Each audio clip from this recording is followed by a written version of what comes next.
தாவீது யுத்தத்திற்காக போகிறதற்காக கிளம்பி நிற்கும் போது என்ன நடக்குது அப்படின்னு சொன்னா, சவுல் வந்து சொல்றாரு, எப்பா நீ இப்படி வெறுமனையே நீ போகாத, ஒன்று பண்ணு, என்னுடைய ட்ரெஸ்ஸை நீ போட்டுட்டு போ, அது உனக்கு நல்ல அனுபவத்தை கொடுக்கும்.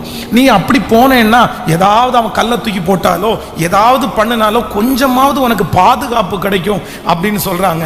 ஆனா தாவீது என்ன சொல்றாரு தெரியுமா, இந்த உங்களுடைய அனுபவம் எனக்கு ஒத்து வரல, எனக்கு இது போதும், அவன் பட்டயத்தோடும் ஈட்டியோடும் வருகிறான், நானோ அவன் நிந்திக்கிற இஸ்ரவேலின் இராணுவங்களின் தேவனுடைய நாமத்தினால அவனிடத்துல போறேன். ஹல்லேலூயா. நல்லா நினைச்சுக்குங்க ஆண்டவருடைய பிள்ளைகளே, எப்பவுமே சாகிற வரைக்கும் எல்லாத்துலயும் நம்ம எப்படி ஓடணும்னா ஃபெய்த்லயே வாழணும். எப்படி வாழணும்?